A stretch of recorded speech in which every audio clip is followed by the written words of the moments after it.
जैसे ही अकीरा अपनी छाया जादू को सक्रिय करता है और शुद्ध अंधकार से बने नुकीले कांटे मिनोटॉर की ओर भेजता है, जो अभी भी सरन की बिजली की बोल्ट से जूझ रहा है। हालांकि मिनोटॉर जल्द ही इससे मुक्त हो जाता है और अकीरा को निशाना बनाता है, यह जाने बिना कि उसने पहले ही अपना जादू कर दिया है। जैसे ही मिनोटॉर अपना भारी कुल्हाड़ा अकीरा की ओर झुलाता है, उसका हाथ अंधेरे कांटों से छिद जाता है। अकीरा उसके शरीर को और अधिक कांटों से भेद देता है और जब उसे विश्वास हो जाता है कि मिनोटॉर इतनी आसानी से उनसे मुक्त नहीं हो सकता, तो वह उसे उसके पैरों के नीचे के अंधेरे गर्त में खींचने लगता है। मिनोटॉर गर्त में समा जाता है और कांटे उसके सिर को उखाड़ देते हैं, ठीक इससे पहले कि वह पूरी तरह गायब हो जाए। सभी यह देखकर स्तब्ध हैं कि अकीरा ने इतने शक्तिशाली राक्षस को हरा दिया, लेकिन फिर अचानक उसकी शक्तियां नियंत्रण से बाहर हो जाती हैं। जैसे ही वह छाया की नुकीली वस्तुओं को वापस लेने की कोशिश करता है, हर कोई घबरा जाता है, लेकिन सौभाग्य से सरन उसे शांत करने में मदद करने के लिए आगे आता है। उसकी मार्गदर्शन की बदौलत अकीरा अपनी शक्ति पर नियंत्रण पाने में सफल होता है और अपनी छाया की जादू को निष्क्रिय कर देता है। वो महसूस करता है कि वह अभी भी जीवित है और सरन उसे बताता है कि उसने आज वास्तव में उसकी उम्मीदों से बढ़कर काम किया।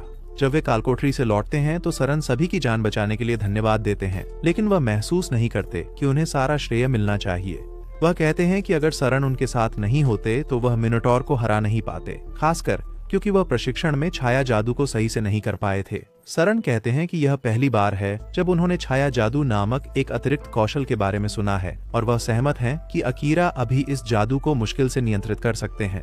वह उसे अगली बार इसका उपयोग करते समय सावधान रहने की चेतावनी देता है और फिर उसे एक समुराई तलवार देने का निर्णय लेता है, जिसे पहले नायक ने खुद बनाया था। अकीरा तलवार लेता है और सारन से पूछता है कि वह इसे वर्तमान नायक को क्यों नहीं देता, और कमांडर जवाब देता है कि सतो के पास पहले से ही पवित्र तलवार है। हालांकि बड़ा कारण यह है कि सरन ने तलवार को शाही खजाने से चुराया था और इसे मूर्ख नायक को देने से वह तुरंत गिरफ्तार हो जाएगा। अकीरा खुशी खुशी तलवार स्वीकार करता है और फिर पाता है कि हिल्ट के पास कुछ शिलालेख हैं। पहला पढ़ता है या तो नो कामी, और अगले शिलालेख में पहला नायक चाहता है कि उसकी तलवार संकट के समय में उसके उत्तराधिकारी का मार्गदर्शन करे। अकीरा कहता है कि वह पहले हीरो से मिलना पसंद करता। हीरो की बात करते हुए अकीरा को याद आता है कि सतो पर डाला गया श्राप और कैसे वे उसे तोड़ नहीं सके, चाहे जादूगर ने कितनी भी बार कोशिश की हो। उसे लगता है कि कुछ गड़बड़ चल रही है और सरन के पास इसके बारे में एक सिद्धांत है। श्राप के पीछे असल में राजकुमारी है, जो एक काले जादू के अनुष्ठान का उपयोग करके सतो को अपनी कठपुतली बनाने की कोशिश कर रही है। हालांकि अकीरा समय पर वहां पहुंचता है और उस जादुई क्रिस्टल को नष्ट कर देता है जिसका वह अनुष्ठान करने के लिए उपयोग कर रही थी। राजकुमारी गुस्से में आ जाती है और पूछती है कि उसने उसकी अनुमति के बिना एक महिला के शयन कक्ष में प्रवेश करने की हिम्मत कैसे की, और अकीरा बस अपनी तलवार उसकी ओर इशारा करते हुए कहता है कि जो चुड़ैल दूसरों पर श्राप डालती है वह महिला नहीं होती। वह उससे पूछता है कि वह यह सब क्यों कर रही है और राजकुमारी जवाब देती है कि यह सब राजा के लिए है। अकीरा उसे पूछता है कि वह राजा की बात क्यों मान रही है और राजकुमारी पहले वाला बयान दोहराती है। उसकी आंखें जीवन और तर्क से खाली लगती हैं। अकीरा भी यह समझ जाता है और कमरे से बाहर चला जाता है, लेकिन राजकुमारी के पास और जादुई क्रिस्टल हैं जिन्हें वह बाकी छात्रों को श्राप देने के लिए इस्तेमाल करने की योजना बना रही है। इस बीच अकीरा क्रिस्टल को सरन के पास ले जाता है और उसे बताता है कि वह सतो को श्राप देने वाली राजकुमारी के बारे में सही था। लगता है कि यह कोई नई बात नहीं है, क्योंकि सरन कहता है कि उसने अभी तक अपनी बुरी हरकतों को नहीं छोड़ा है। वह अकीरा से पूछता है कि क्या उसने राजकुमारी को अपना चेहरा दिखाया, और वह पुष्टि करता है, यह कहते हुए कि वह उससे सही तरीके से बात करना चाहता था, लेकिन वह अपने शब्दों में बहुत अच्छी नहीं थी।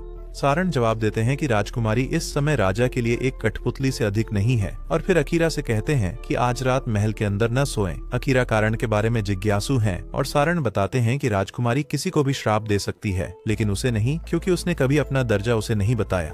इसका मतलब है कि वह उसे मरवाने की कोशिश करेगी और सरन चाहता है कि वह महल से दूर रहे। अकीरा पूछता है कि क्या वह उसे लापरवाही से अपना चेहरा दिखाने के लिए डांटने नहीं जा रहा है, और कमांडर जवाब देता है कि किशोरों का स्वभाव ही आवेगी और लापरवाह होना होता है, और यह वयस्कों का कर्तव्य है कि वे इसे संभालें। अगली सुबह अकीरा महल से आ रही हलचल से जागता है, और जब वह वहां पहुंचता है तो वह देखता है कि एक बड़ी भीड़ इकट्ठा हो गई है। वह देखता है कि सतो श्राप से मुक्त हो गया है और पूछता है कि यहाँ क्या हो रहा है। सतो जवाब देता है कि सरन मर चुका है, और अकीरा उस खबर को समझ नहीं पाता। वह भीड़ के बीच से दौड़ता है और देखता है कि सरन का मृत शरीर फर्श पर पड़ा है। उसके दिल में एक खंजर घुसा हुआ है। अकीरा अपने इस दुनिया में इकलौते दोस्त को खोकर तबाह हो जाता है, लेकिन उसके सहपाठी उसे अभिनय बंद करने के लिए कहते हैं, क्योंकि उन्हें लगता है कि वही हत्यारा है।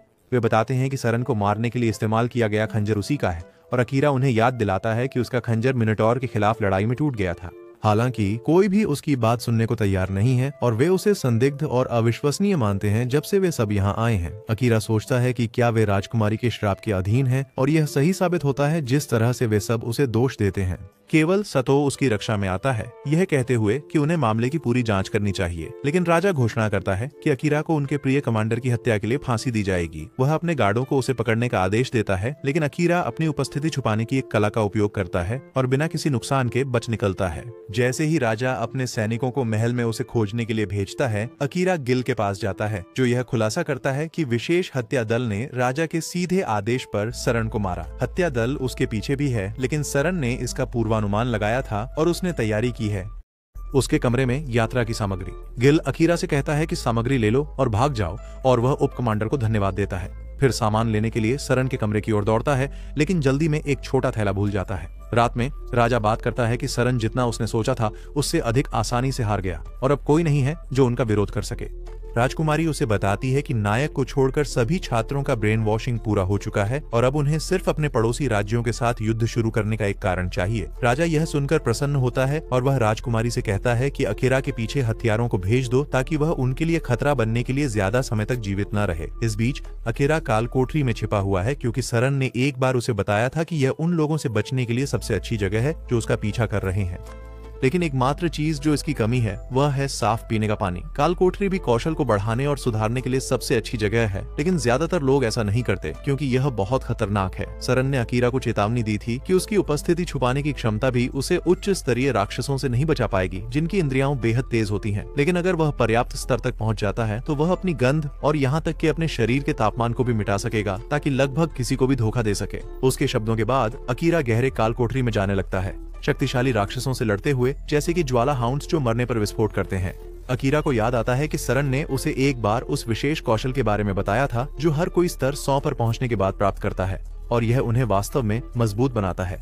रंगवान बॉसों को हराना अधिक अनुभव प्राप्त करने का सबसे तेज तरीका है, लेकिन यह एक जीवन मृत्यु की लड़ाई भी है जिससे वह एक बार शुरू होने के बाद भाग नहीं सकता। अकीरा किसी भी कीमत पर जल्दी से मजबूत बनने के लिए दृढ़ संकल्पित है, और फ्लेम हाउंड्स को हराने के बाद वह बॉस रूम में प्रवेश करता है, जहाँ एक विशालकाय दानव शेर उसका इंतजार कर रहा है। शेर का राक्षस तुरंत उस पर हमला करना शुरू कर देता है और अकीरा सब कुछ चकमा देता है, लेकिन वह यह नहीं देख पाता कि राक्षस की पूंछ एक सांप है जो जहर उगल सकता है। जैसे ही वह विष से चौंक जाता है, राक्षस उसे अपने पंजे से मारता है। अकीरा समझता है कि वह अभी जीवित है, यह उसकी किस्मत है, लेकिन वह अभी हार मानने का इरादा नहीं रखता। जैसे ही शेर उसे दूर फेंकता है, अकीरा पूरी ताकत से अपनी छाया जादू का उपयोग करता है। काले कांटे तुरंत राक्षस को भेदते हैं और उसे टुकड़े टुकड़े कर देते हैं, लेकिन अकीरा इसे लंबे समय तक नियंत्रित नहीं कर पाता और बेहोश हो जाता है। हालांकि उसके अंदर से एक पुरुष आवाज आती है जो कहती है कि मास्टर को बहुत ज्यादा नुकसान हुआ है, इसलिए शैडो मैजिक को जबरदस्ती सक्रिय किया जाएगा। शैडो तेजी से उसके शरीर के करीब आता है और हीलिंग मोड में प्रवेश करता है। उसकी शैडो मैजिक में संग्रहित मना का उपयोग करके उसकी चोटों को ठीक करता है। महल में वापस सतो अपने सहपाठियों से कहता है कि उन्हें अब राक्षस राजा को हराने के लिए निकलना चाहिए, लेकिन उनमें से अधिकांश उसे बताते हैं कि यह सही समय नहीं है क्योंकि शूरवीर कमांडर अभी मरे हैं। साथों जोर देते हैं कि उन्हें अभी चलना शुरू करना चाहिए, नहीं तो बहुत देर हो जाएगी। लेकिन अधिकांश छात्र श्राप के अधीन हैं और वे उन्हें बताते हैं कि यह बेकार है। साथों घोषणा करते हैं कि वह अकेले ही जाएंगे, लेकिन सौभाग्य से कुछ लोग उनके साथ जाने के लिए तैयार हैं। साथों नहीं समझ पाते कि वे श्रापित होने के बावजूद उनका अनुसरण क्यों करेंगे, लेकिन वे आश्वस्त हैं कि उन्होंने अपने श्राप को पार कर लिया है। जादूगरनी कहती है कि वह शापित और सामान्य लोगों के बीच अंतर कर पाई है और उसे यकीन है कि यहाँ हर कोई शाप से मुक्त है। लंबा तलवारबाज असाही इसका श्रेय लेता है, यह कहते हुए कि उसे याद है कि उसने किसी अज्ञात कमरे में कुछ अजीब क्रिस्टल काटे थे। उसे याद नहीं है कि वह वहाँ कैसे पहुँचा या उसे समुराई तलवार कैसे मिली, लेकिन तब से कुछ छात्र शाप से मुक्त हो गए। पता चला कि यह गिल था जिसने ऐसा किया। उनकी कौशल सुझाव किसी भी श्राप से अधिक शक्तिशाली है। जब यह उनके लक्ष्य को केवल एक साधारण क्रिया करने के लिए मजबूर करने की बात आती है, वह खुश हैं कि वह कम से कम कुछ छात्रों को बचा सके, क्योंकि वह सरन का आखिरी आदेश था और अब वह केवल उनकी यात्रा के लिए उन्हें शुभकामनाएं दे सकते हैं। इस बीच असाही सोचते हैं कि उन्हें जल्द से जल्द अकीरा के साथ मिलकर काम करना चाहिए, क्योंकि जब वे सभी श्रापित थे तो वही एकमात्र व्यक्ति था जो सच्चाई जानता था।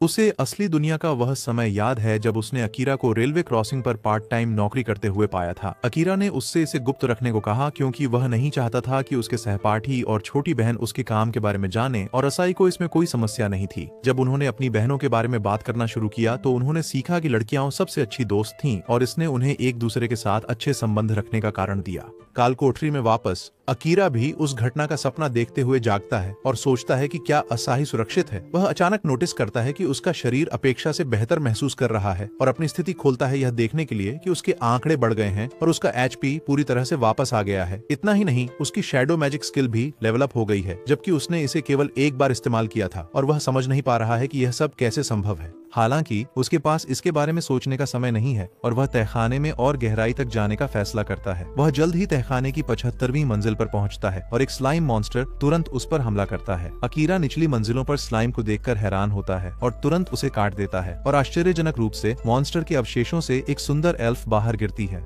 अकीरा इससे भ्रमित है और वह वर्ल्ड आई नामक कौशल का उपयोग करने का निर्णय लेता है, जिसे उसने पहले कभी उपयोग करने का मौका नहीं पाया। जैसे ही वह कौशल का उपयोग करता है, वह बहुत सी भयानक चीजें देखता है जो उसे लगभग उल्टी करवा देती हैं, लेकिन वह कौशल को रद्द कर देता है इससे पहले कि यह उसके दिमाग को नई जानकारी से भर दे। उसी समय एल्फ लड़की एमेलिया जाग जाती है और अकीरा उससे पूछता है कि क्या वह ठीक है। वह जवाब देती है कि वह ठीक है, लेकिन अकीरा उस पर भरोसा नहीं करता क्योंकि उसने पहले उसकी स्थिति देखी थी और पाया था कि उसका एचपी पहले सिर्फ 2% तक गिर गया था। वह भी जानता है कि एमेलिया के पास भी वर्ल्ड आई स्किल है और उसने पहले ही उस पर इसका उपयोग किया है। वह उसे उसके नाम से बुलाती है और पूछती है कि यह जगह क्या है और वह उसे बताता है कि यह एक डंगोनन है जहाँ वह स्तर बढ़ाने की कोशिश कर रहा है। फिर वह उसे यह समझाने लगता है कि दूसरों की स्थिति पर नजर रखना अच्छा शिष्टाचार नहीं है, लेकिन वह अचानक उसकी बाहों में गिर जाती है। अकीरा को पता चलता है कि उसे बुखार है और वह उसे ठीक होने के लिए 69वीं मंजिल पर ले जाता है। अमेलिया चौंक जाती है जब वह जागती है, लेकिन अकीरा उसे पानी पीने के लिए कहता है ताकि वह हाइड्रेटेड रहे। वह उसे खाने के लिए खिचड़ी देता है और वह उससे पूछती है कि उसने उसे 75वीं मंजिल से 69वीं मंजिल तक क्यों लाया।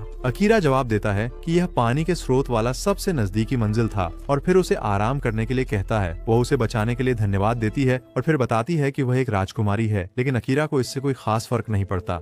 थोड़े समय बाद अमेलिया पूरी तरह से ठीक हो जाती है और अकीरा के साथ उसकी यात्रा में शामिल हो जाती है। जब वह कालकोठरी की 80वीं मंजिल पर पहुंचता है, वह अपनी गुरुत्वाकर्षण जादू का उपयोग करके उसे लड़ाई में मदद करती है, लेकिन वह उसके खतरे में साथ आने से वास्तव में खुश नहीं है। अमेलिया उसे बताती है कि वह भी उसी रास्ते पर जा रही है और फिर आत्मविश्वास से कहती है कि वह खुद का ख्याल रखने के लिए काफी मजबूत है। अकीरा के पास अब उसे साथ ले जाने के अलावा कोई विकल्प नहीं है और जल्द ही वे बॉस के कमरे में प्रवेश करते हैं, जहां उन्हें एक भयानक ड्रैगन मिलता है जो किसी भी घुसपैठिए को मारने के लिए तैयार है। ड्रैगन तुरंत उनकी ओर नीली आग फेंकता है, लेकिन वे उसे चकमा देने में सफल होते हैं। अकीरा अपनी उपस्थिति छुपा लेता है, जबकि अमेलिया अपने ग्रेविटी मैजिक से ड्रैगन को दबाती है, जिससे उसे हमला करने का मौका मिलता है।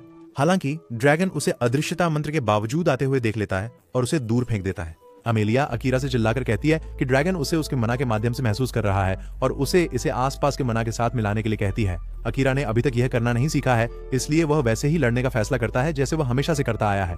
वह शैडो मैजिक सक्रिय करता है और ड्रैगन की ओर एक काला कांटा भेजता है, जिससे उसके चेहरे पर खरोंच आती है और उसे दिशा बदलने के लिए मजबूर करता है।